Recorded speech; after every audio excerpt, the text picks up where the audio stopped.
Right, okay. Sean, Katie, Sean.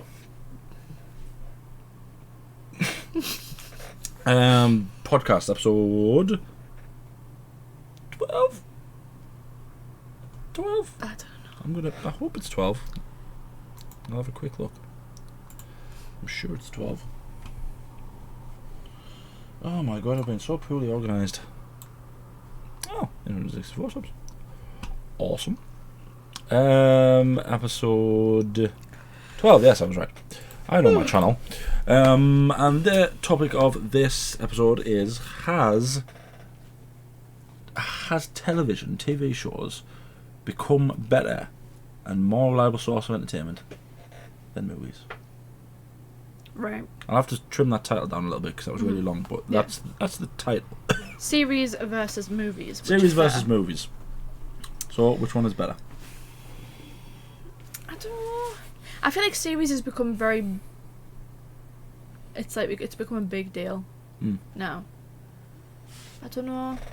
Series has transitioned over the last, I would say, 10 years to being less of a step down and less of a sort of, B promotion thing. Because more big actors and stuff want to be in series and shows and stuff. It's not all about the film. Yeah, I think as well a lot more money has been put into series than what it was before. Like, I feel like series before it was kind of like you got like a lot of comedy shows, like Friends obviously is on there, stuff like that. But like Game of Thrones is on there as well. That's a perfect example of where HBO just funneled money into it. They got some really good actors. Yeah, but aside from maybe 2 or 3 of those actors, Game of Thrones didn't have the main characters in Game of Thrones were relatively new. Yeah. But my point being is that when production companies invest in series and they put money into it, it just shows you how good they can be. Like The Witcher is one. Yep. Netflix has just obviously funneled money into it with some really good actors. True. And it's become really popular. Very true. But now, because we were talking about casts and stuff, I feel like companies are funneling more money into them, rightly so. There's a lot of really good shows at the minute.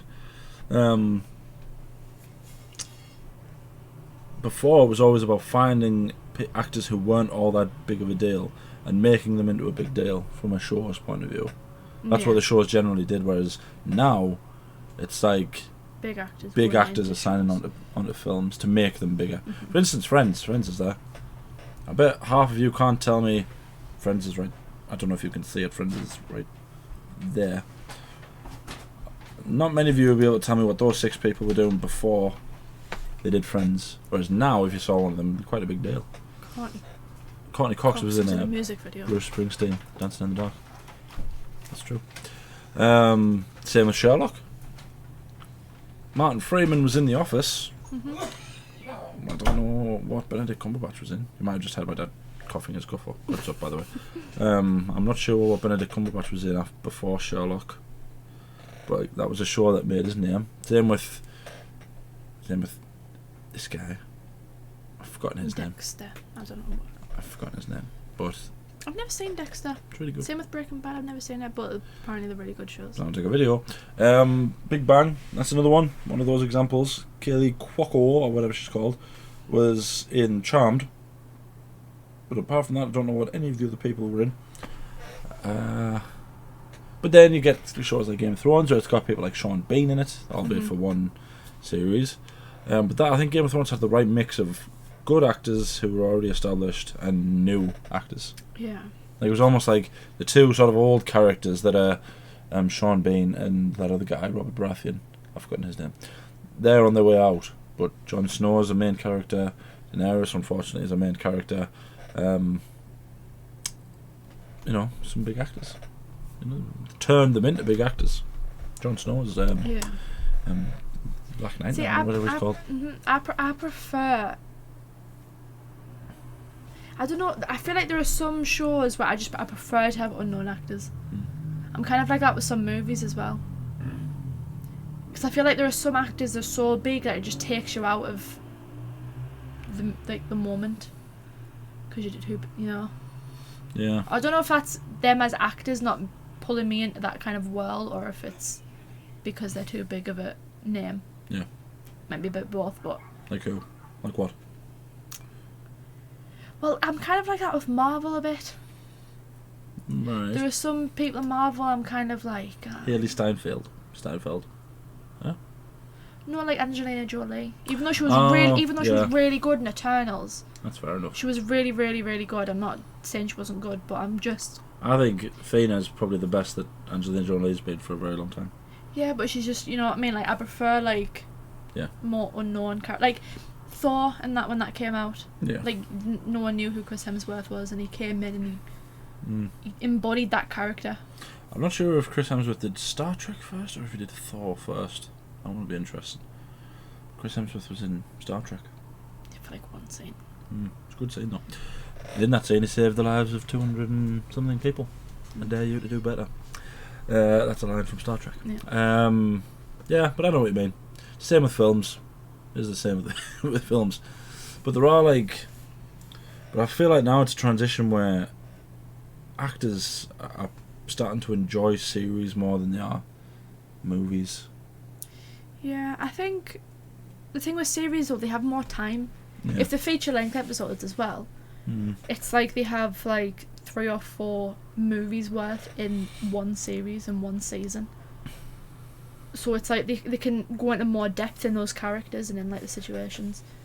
Whereas in a movie, it's like there's not very many movies that would go over, that would go anywhere near 3 hours. There are very few movies that would. No, that's true. But Yeah. I feel like though also shows tend to give you a lot more freedom. I feel like shows you've got more freedom because a show isn't necessarily how much something's bought as it is how much it's watched. If you know what I mean. Like a film depends on its box office, whereas a series isn't. Yeah, it's because you can't go to the cinema to see them, can you? No.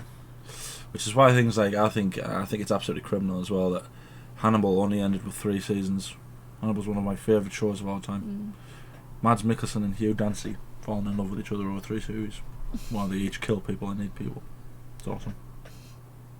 You know, and it's things like that. Like that had the freedom to be as bloody as it wanted to be, as gory and as sick, but as clever and as witty and as funny as it could be. And his character, like you were saying, the characters were like fleshed out over, I think it was 8 episodes a series.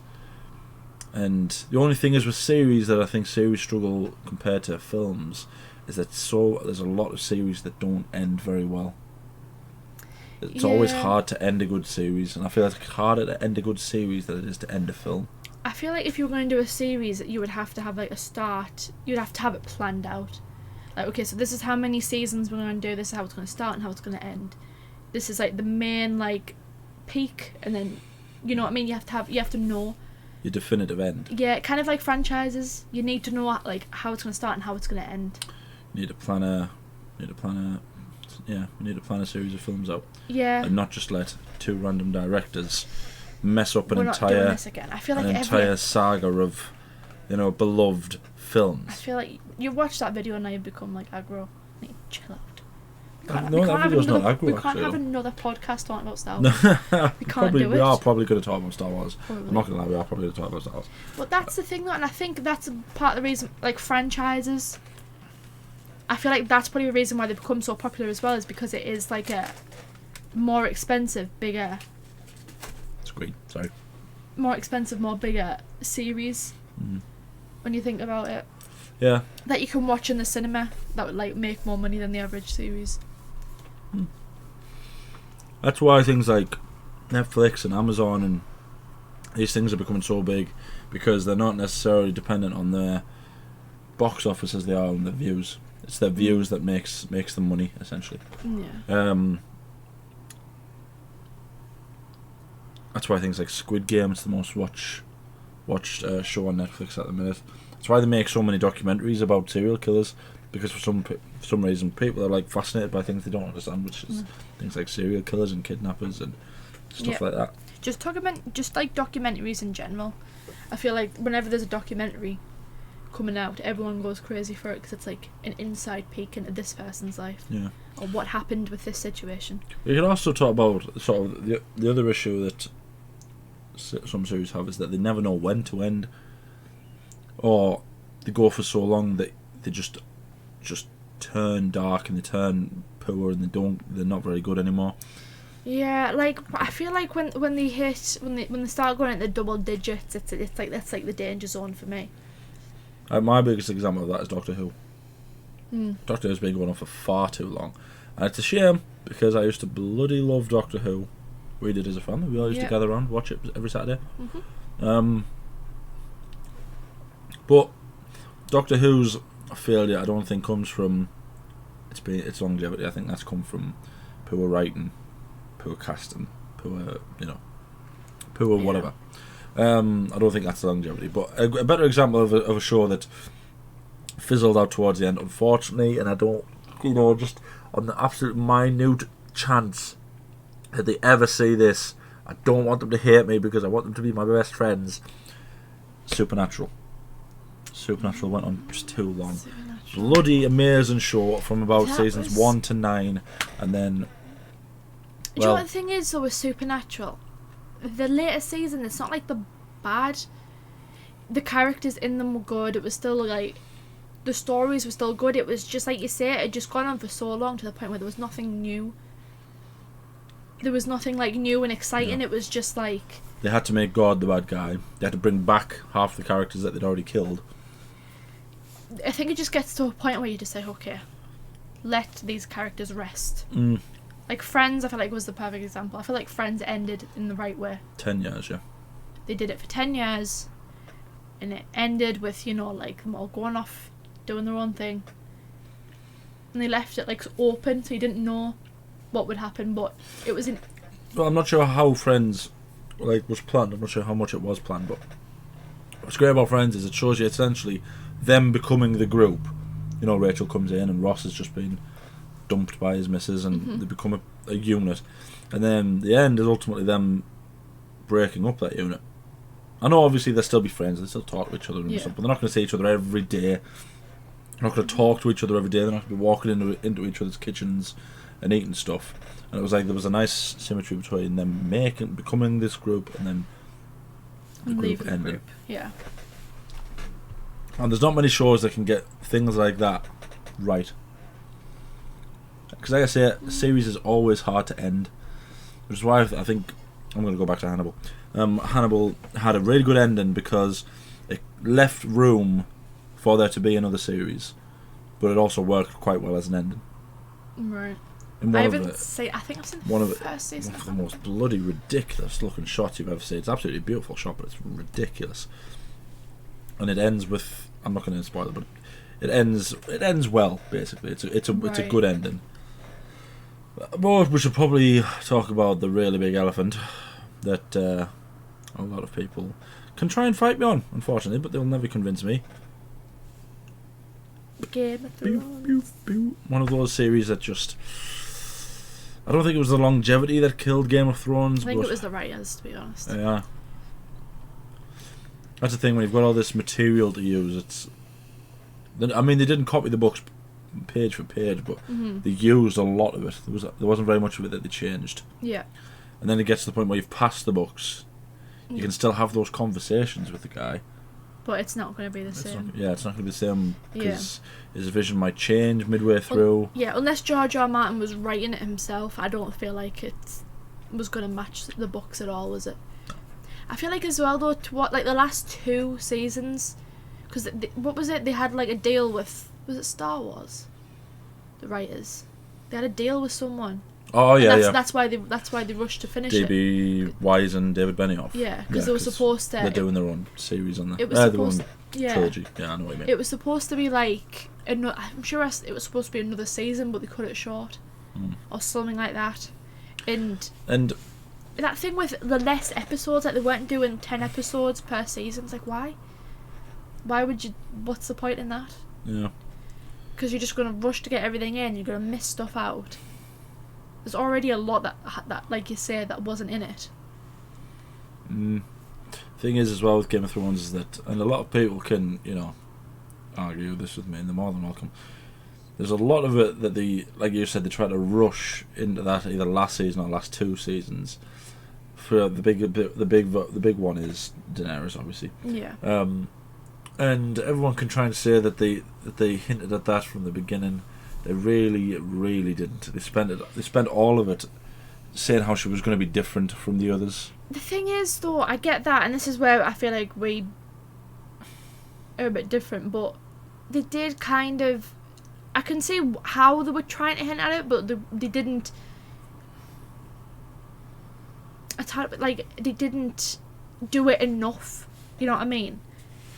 Like, had it been like, okay, so Jorah's overlooking all the terrible things she's doing because he's so in love with her, and so the same with Dario Naharis or whatever, but then Barristan Selmy comes in, and he's kind of like, okay, she shouldn't be burning people alive for no reason. She shouldn't be doing this and that. It should have been like a slow burn, no pun intended. Tyrion comes in, he's doing the same thing.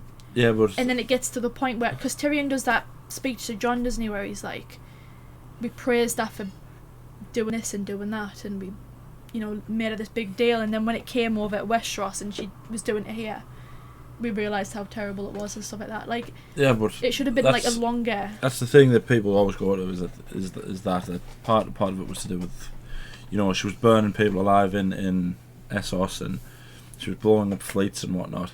So yeah, she was, but those were the people that she gave 3 or 4 chances to. Yeah, that's she fair enough, never yeah. gave Cersei... Obviously, I know Cersei had one of her best friends killed, which is fine, and I understand that. But, people, like, one of them is the witch that poisoned Drogo. She killed her. Yeah. I was like, well, yeah, she did kind of poison her husband and kill her child. baby. Yeah. It's like, that's a tiny bit different to this friend who you've only known for 3 or 4 years, and I know she only knew Drogo for a few years, not even a few years, a few months, probably. But it's like, she constantly gave people chances. She was promising that she was going to be better than the people that came before her, and then she wasn't. Yeah. She wasn't better. That's why it's like I say, like, if it was me, it was like I can't remember what season it was it season 5 or season 6? Season 5, I think, when she might have been season 6, where she comes back to Marine. Is it Marine? Yeah. And she's saying she's going to go to like Yunkai, and so she's going to burn them to the ground because they did this and that. To me, that would have been the perfect way to like show that change. Yeah. Instead of having that conversation with Tyrion, she just gets on Drogon and she goes and she does it. And Tyrion's like, well, that's too far. He didn't need to do that. He didn't need to burn all those people that had nothing to do with this. Yeah. There should have been little... Fair enough, she was like she was punishing all the bad guys, but there should have been some of... If they were going to go for that route of her not being as good as she thinks she is, they should have done more. Like, she's lot more, yeah. She's actually hurting innocence within that as well. Yeah. Like when Drogon was burning the children and stuff, if she had, like, say if she just overlooked that, yeah, it would have been like, oh well, you can't really. We don't even need to. I suppose we don't even really need to talk about people like Jon Snow, who, had really awesome moments in the series, and then from that became just, she's my queen, and that was all he ever done. And for some reason, she killed the woman who leveled the city. Well, he killed the woman who leveled the city, and they just decide to go with Grey Worm's decision. It's like, what? Mm-hmm. Grey Worm, who was also killing the soldiers that put down the weapons. Yeah, it's like, these people just committed war crimes. Why are you listening to them? Listen to the one who saved you all. It's like, there's a lot of it that I didn't... Oh, I don't even get started on Bran. Oh my god, Bran. Never mind Bran, the bloody Night King. I was really disappointed when it was just as simple as he wanted to kill Bran because he is the memories of Westeros. What was all the symbols for? Why was he taking all those babies? Yeah. Give me those answers. Why was it so important to kill all of the Starks? Why did he amass his army in the shape of the Starks? In the shape of the wolf? What were all the symbols? Why? Who was the Night King? Because Bran isn't a Stark anymore. Do you know what I mean? But then he's Stark enough to become the king afterwards. Yeah, and it's like, how is the Game of Thrones won by the kid who sit there and done nothing? And he didn't. Yeah. He was gotten there by other better characters. I'm sorry, person who plays Bran, it's not your fault, but Hodor was a better character. Again, though, to me though, they have good moments. It's just like the Hodor scene. For me, it's like that was the perfect way to have Bran turn the Mad King mad.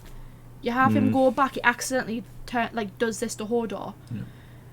Do the same thing. Do the same thing to the Night King. Mad King. He's like trying to get him to prepare him or something to like burn all the whatever, and he goes mad thinking he has to burn everyone else. It's like there you go. That writes itself. They have moments that are so good, and they just got ruined. But like something that was hinted at perfectly as well, right? Was Tyrion being a secret Targaryen. That practically wrote itself. It's like that. You don't need to convince us. When he was talking to the dragons, literally. Yeah, it's like you're telling the story. You don't even realise that you're telling it. Just tell the story to its climax, and then it's just Yeah. I'm not even in the book about us all. Lol, I guess. No, he was the only character that I liked from the beginning, and the character that I still like at the end. But like the Jon Snow reveal was good. I felt like where Bran went back and he saw the true events that happened, and Jon was a secret Targaryen. But Arthur Dayne down cool. Arthur Dayne was cool. Oh my god. He was awesome, but and then it just, even though he was a Targaryen, that meant nothing because who cares about the Targaryen, you know? Oh, and Varys. I was out with a guy. I went out on Saturday and I met a guy who was the spitting double of Varys, and I went on a rant in the middle of the club, and I was raging. I was raging because he spends the entire show up until the last season being easily the smartest character. It's not just the coolest character. The fact he could just own someone with words was always so impressive. Like and he plays the game better than anyone, and then just in there, he just decides to openly commit treason. He just tells everyone that he's committing treason. Yeah. Oh yeah, I'm breaking the law, by the way. He tells Tyrion and then tells Jon. So it's like, why? well, just go tell Grey Worm and have him kill you there. Like, yeah, it's like what? What's the point? Even the actor didn't like that. Oh ending. yeah, he was very happy. I saw the table read. He was not happy, and I do not blame him. It's so disappointing though, because I mean, how into the show were we? I feel like all of the Game of Thrones fans were so into the show and so excited for the coming end, and like all of the stories being resolved, like the theory about Azor Ahai and stuff. Everyone was going crazy. Like, is it Jon? Is it actually Daenerys? Is it Arya? Is it none of them? Who? And then it's just like, oh yeah, this thing that they've been talking about for so long just doesn't matter anymore. Oh, Sansa as well. That annoyed me as well. It's so weird that it's been however many years since Game of Thrones ended, and I still get angry about this. Why on earth do they just agree with Sansa? It's like, oh yeah, the witness canny bacon, but you can just have it. She spends the entire time being a victim. She spends the entire show being a victim. Why is she the right person to rule? Just Stark. When she gets married, she's lost the name. It's not Stark anymore. I wouldn't understand. Bran's the king and he's a Stark. Why would you need to separate? I know. The North wouldn't bow down to anyone, so they wouldn't bow down to Bran, who's a Stark. Doesn't make sense. And then they're like, all these morons who are coming out and going, oh well, it doesn't matter because the Starks ultimately won. Well, they didn't. Jon Snow isn't a Stark, so he didn't win. Sansa isn't going to have... Well, she doesn't seem like she's going to have any kids after the trauma she went through with Ramsay. Yeah. Or if she does, and she gets married, they're not going to be a Stark. Arya's running off to wherever, so she's not going to be a Stark anymore. Bran isn't going to have any kids because he's a or whatever it is, and he's not going to have any kids. The Starks didn't win. They die out with that generation. Who's left? There's no Targaryens left, apart from Jon, but he's not legitimised. There's no Starks left. He is legitimised. He's not? Yes. Who legitimised is he? He doesn't need to because Rhaegar and Lyanna... Rhaegar divorced. Oh, yeah. Thingy and then married. Fair enough. There's no Lannisters left, apart from Tyrion, who can't have kids. Can you not? No, he's talking about with Jaime. The perils of self, whatever it was. He's drank that much, he can't get it up anymore. What other families were there? There's no Freys left. Know what I mean? There's no Tyrells, exactly. Martells are all gone. It's like, what was the point of Game of Thrones? Just to wipe the slate clean. The wheel didn't get broken. It just got burned to ashes. It was gone. That's it. kaput is a lot. But ultimately, that is the example of That's the example rushed writing and not enough thought into how the not end. to do a series. Like, if they had, again though, it's like I said, if they had sat down with George Martin before they did it, and they had gone, okay, here's how the series is going to start, here's how it's going to end, Yeah. here's like the main ups and downs, you know, or even just the main plots, like John's reveal, you know, like whatever, like just little bits, it would have just been so much better. Well, the formula for Game of Thrones changed around about the 6th series, where it told the story of you know, the story in that season, so season 1, 2, 3, 4, I think it was season 6 that it changed. The story climaxed with the 9th episode, and you essentially got your epilogue in the 10th episode. Right? It was like, yeah. So, like, in the first season, the crack is who killed Jon Arryn, and the entire point of that season is Ned Stark trying to figure out who killed Jon Arryn. Mm-hmm. Right? But then it also adds on who or why was Bran injured? Why was he injured? You know? And that ultimately ends with Ned figuring it out, not compromising on his honour, and the big thing that happens, the big climax at the end, is that he dies. Yeah. That's obviously it was the plot twist. And then the episode 10 sets up like the where it's going next. Yeah. And it was the same throughout the entire thing, right up until I think it was the 6th episode where they went, right, okay, there's going to be a massive battle, there's going to be this happening and that happening, and then, you know, we're not sure where it's going after that, because what happens, Jon Snow gets stabbed to death. No, I feel like it wasn't that. No, there was a season that ended with Jon Snow being stabbed to death. Yeah. So there was no idea of where it was going next. Mm-hmm. And it was like, right, okay, so... I thought you meant when they changed that structure of having the 10th. Did. The big moment in that series was Jon Snow getting killed by the Night's Watch. Yeah. And that was the end of the season, was him being stabbed. The last shot in that season was it panning up on his dead body. It's like, so, if this is our main character, and he's dead, where are we going next? And people might argue that everyone was going, you know, he's not dead, and they're going to do this, and they're going to do that, and that's fine, but the formula was, big moment happens, next episode tells you where it's going next. Arya's going off with the Night's Watch, Sansa's stuck in King's Landing, Tyrion is on his way to King's Landing, I think Tyrion's on his way to King's Landing in the 10th episode. So, you know, you had all these things where you knew what was going on next. And there might have been, I haven't watched it since I watched the last season, so I can't really remember, but I'm pretty sure season 6 ends with him dead. Season 6, no. Or whichever season because season was. 6 was Battle of the Bastards. Right, so it was the one before then, season 5. And that was when it changed.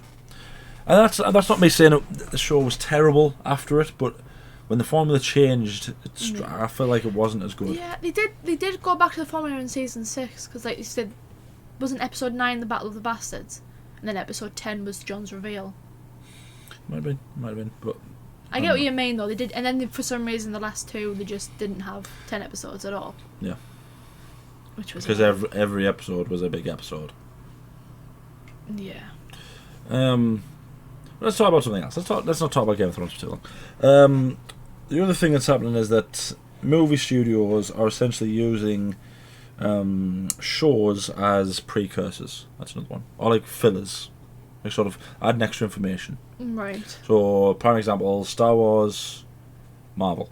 Marvel's a really good example because Marvel's had a flurry of shows that have been really good and they've essentially filled gaps in to answered questions. Things like Hawkeye.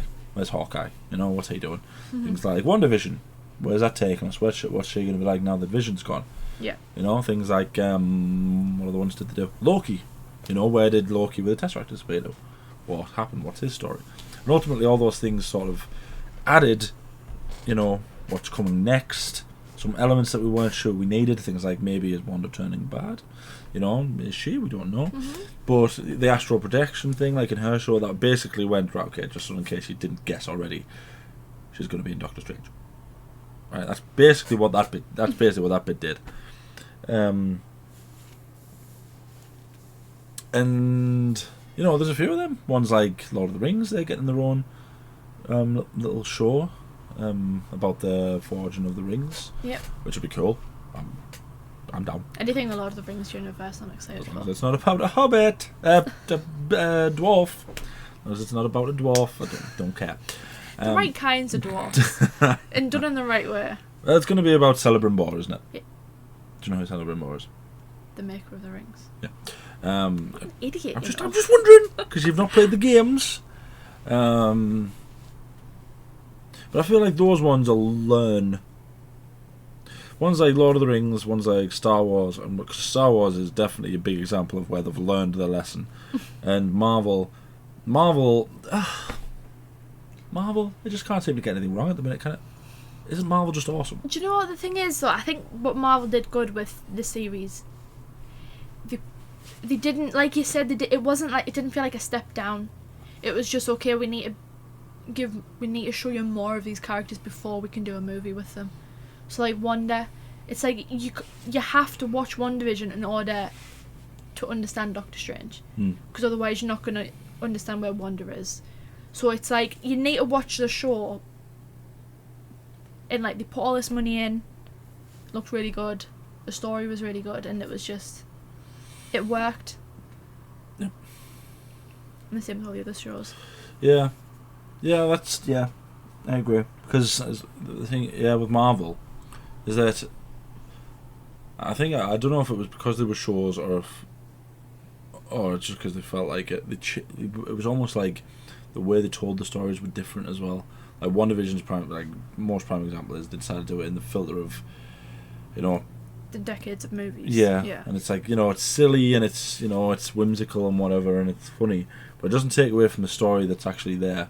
Yeah. The good thing with that though is that it was like all fun and it was all happy and stuff, and then when you got to like the episode where you understood why it's done like in the decades, and it makes it dark and sad, and like really, I thought that it was quite depressing. Like Jesus Christ, she's trying to like. What was really depressing? She was like getting herself trapped in like her childhood basically.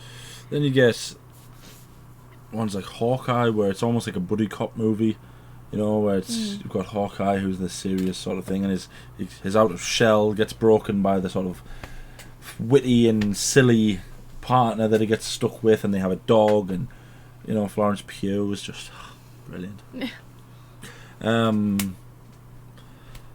What other shows was there? Loki was another one. That's essentially another buddy cop movie, isn't it? Owen Wilson and Loki. Tom Hiddleston running around. But then it's also a buddy cop movie in about 3 different ways, because you've got Owen Wilson, Tom Hiddleston, and Sylvie.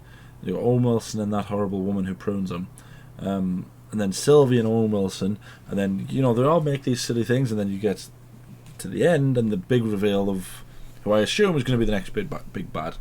Kang, yeah. Kang's in it, and a lot of people didn't like that variant, that he was a bit too upbeat. Yeah, like a bit but too it's like but then it's like, imagine if you were like stuck at like out of time writing the one timeline by yourself. But I think it did absolutely brilliant job of making you worried about the bad version of this. This guy knows more than all of you, and he's a nice one, and he's being nice to you. Imagine what the bad guy is going to be like. He was nice with questionable morals. Yeah. The way he went about stuff, and that was like the big thing, wasn't it? But again, though, with that, it was like, because they're delving into the multiverse, you have to watch Loki to understand how the multiverse came about. Because spoiler alert, that's what it ends with, is the multiverse being created. Because everyone's assuming that the next Ant-Man and Wasp film, Quantumania or something, I think it's something like that, is going to be the one where Kang, like, the version of Kang comes into it. Oh yeah, that's how I knew. That's how I knew that he was Kang. He's been confirmed in that. So, yeah, but it might not be that. It might not be the variant that is Kang the Conqueror. That actor's in it. So you're not necessarily going to understand any references that are made between him if he starts talking about his variants. You're not going to understand any of that if you haven't seen Loki. That's the thing, though. That's what they did good, was that it's like they're all necessary. Like Falcon and Winter Soldier. Yeah, it's like if if they're going to do another Captain America movie, which they obviously are. Yep, they are. You have to watch the Falcon and Winter Soldier series to understand Sam Wilson's journey to actually becoming Captain America. I love that show. That's such an underrated show. Yeah. Brilliant And show. like, and then you have like Bucky's, you know, struggle to like accepting who he is now and living in this different time and stuff. And Zemo being just everyone's new favourite. Do you know how many times I've watched that interaction between Zemo, Bucky and Sam? On the plane? No, when he's talking about why Sam has to kill Carly. That just by wanting to be a super soldier, she's essentially going down the same road as the Nazis and all these people, all these horrible people. And the desire to be a super soldier corrupts people. And Bucky goes, you know, never corrupted Steve. And Zemo goes, touche. But there's never been another Steve Rogers. I forgot his last name. He goes, there's never been another Steve Rogers, has there? And then it pans to Sam, and you're like, oh, that's such good camera work. Good job, squad. It's good, like, subtle storytelling, isn't it? But yeah, like that's the thing though, and it's like, because they were like the secondary characters, weren't they? They were like Steve Rogers' backup, weren't they? You didn't really. Yeah, you didn't like. In order, like you say, it's like, it is like a filler, but it's a necessary filler to understand the next movie. And that's what they've done good with the series. Well, they made it must watch, didn't they? Like, you had to watch them to understand what was going on. Like, you probably won't need them, but the experience of those things will be a lot better with them. Yeah. Well, it's like the repercussions following them, especially I feel like Falcon and Winter Soldier. With like the flag smashes and stuff, and the political side, it's probably like a necessary thing that you're gonna have to know in the movies. What was I going to say then? I was going to say something good. For instance, one of a good example is What If. So What If generally is directed at kids. Sorry, people, if you don't think it is, but it is.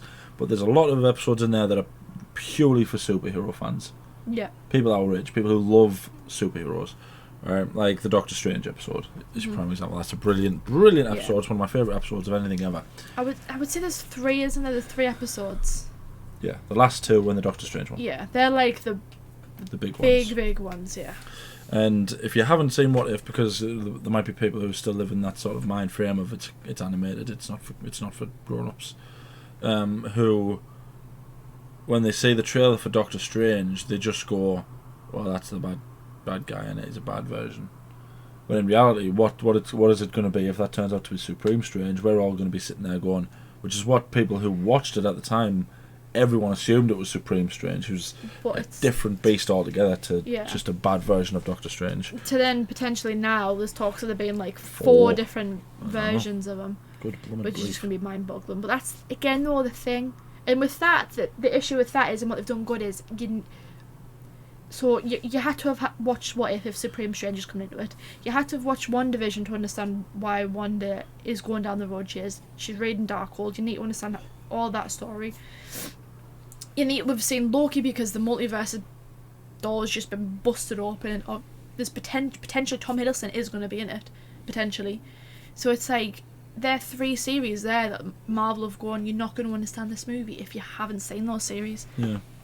And they've made it like a necessity, but again they haven't stepped down in terms of like money and like the look and the scale of it. It still feels like it's a big deal. Yeah. So 2 more things I want to talk about. I do want to talk about Star Wars, but we'll save that for last. The second one I want to talk about is the thing with series, and especially ones where it's like you've got a good person and a bad person, because those lines do get blurred. In things like Friends, you don't really need because there isn't really a bad guy. It's just sort of people. Yeah. But in shows where there's an obvious good guy and an obvious bad guy, or sort of different shades of good and different shades of bad, the good guys are only ever as good, and the show is only ever as good as the bad guy. Yeah. You need to have a good guy. That makes sense. That that's fair enough. You need to have a good witty good guy, or at least a few good witty good guys. Which is Game of Thrones has had a good few of good people, but it needs to have good bad guys as well, which is where Falcon and Winter Soldier sort of gets right but sort of gets wrong, because Zemo plays both and it is good as both, But Carly isn't very good as the main. Well, that's the thing with Zemo. Always was that character. He was like. He's both. Yeah, he's like you understand his motivations, but his way of going about it is a little extreme. Yeah. Whereas I get what you mean. I felt what was her name? Carly. She wasn't bad, but I feel like in terms of bad guys, especially in Marvel, I feel like she was quite low on the list. Yeah. Because for me, it's like she had a good motivation, but she just in my opinion, she got a bit annoying towards the end of it. Yeah.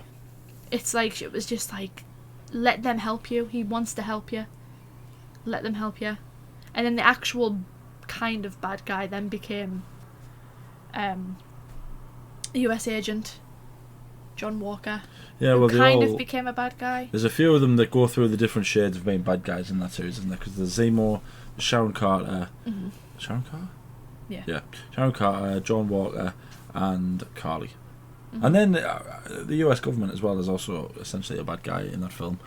I feel like that's the only one you can say is the bad guy. Yeah. All through, isn't it? And they all go through various shades quite well, apart from Carly. Carly spends most of the time being a bad guy who's got good motivations. She never ever becomes a good guy at any point, really.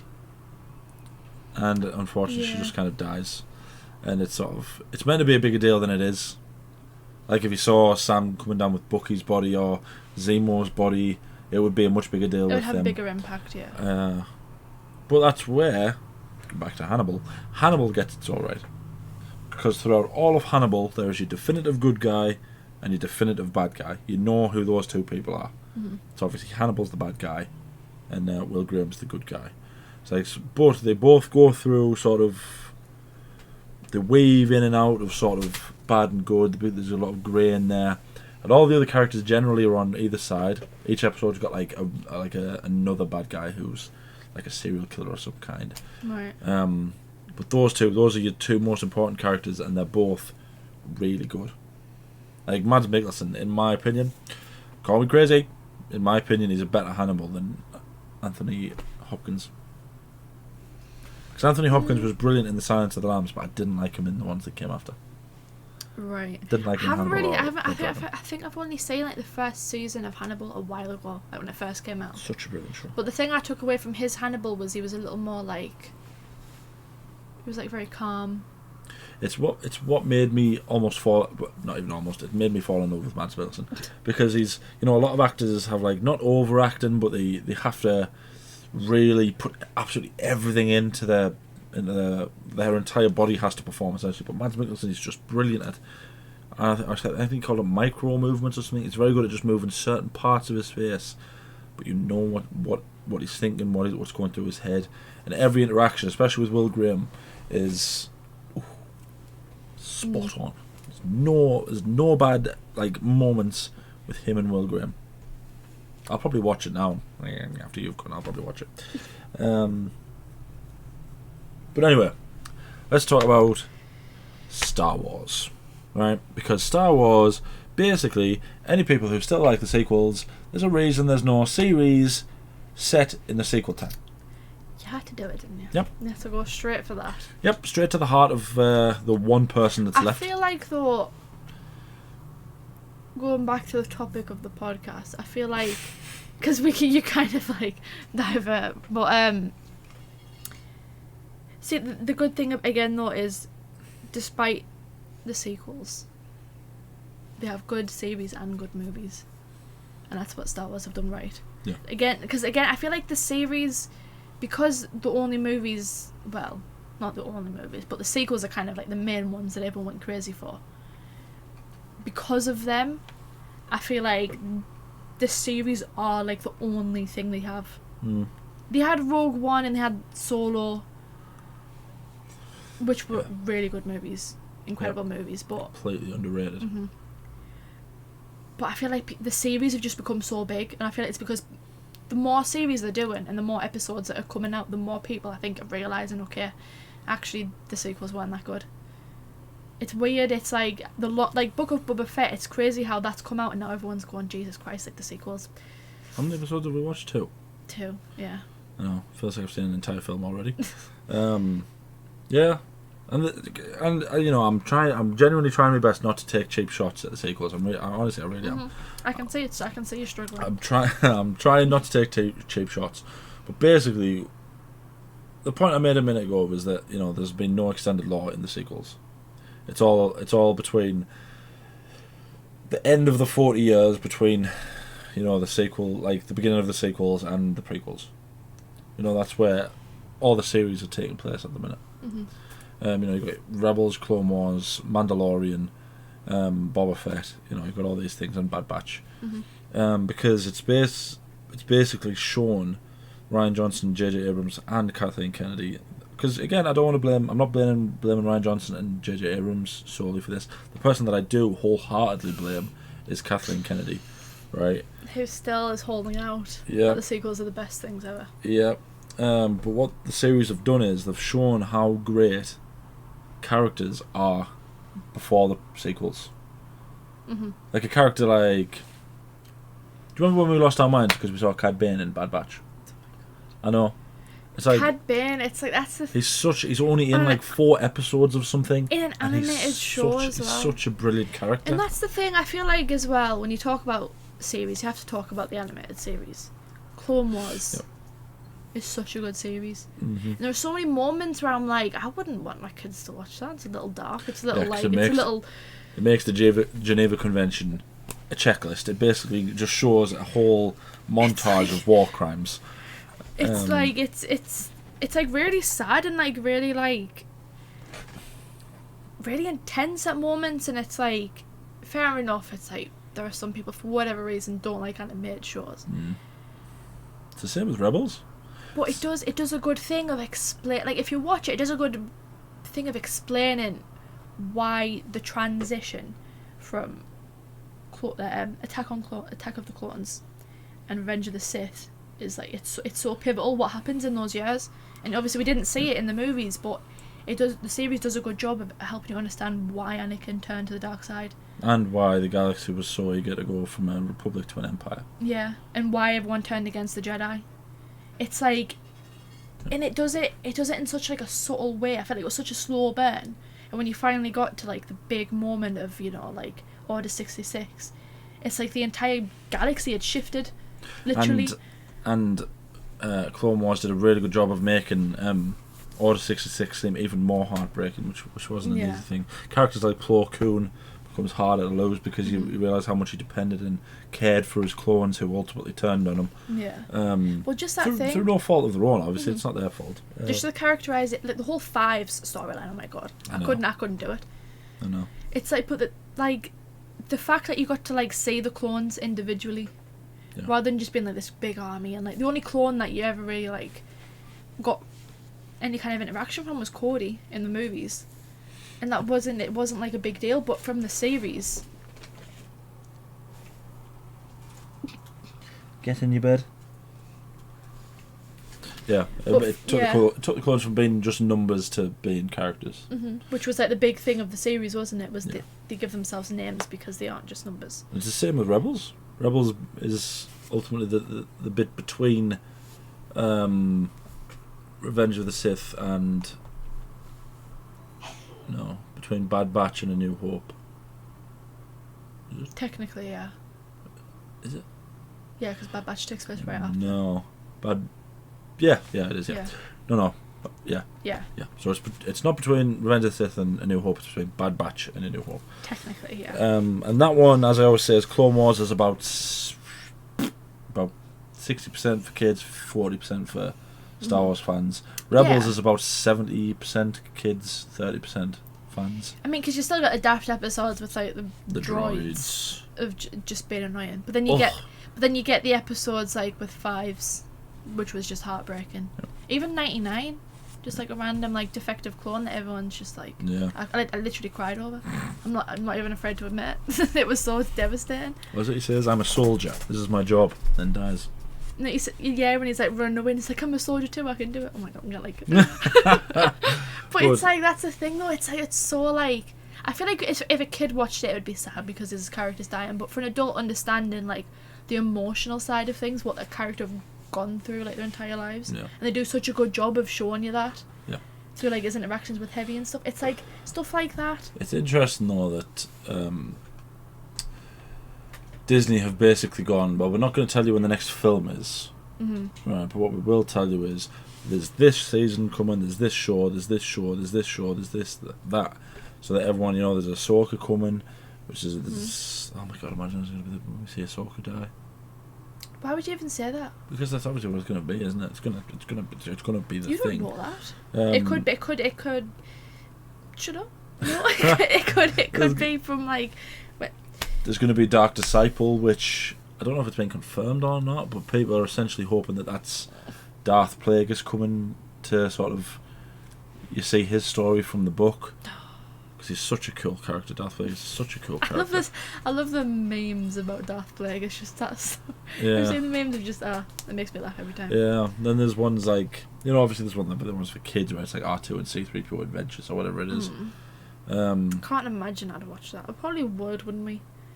We'd probably have to. No. But I imagine it's probably just like them fighting Hunting for flowers fruit and stuff. Yeah.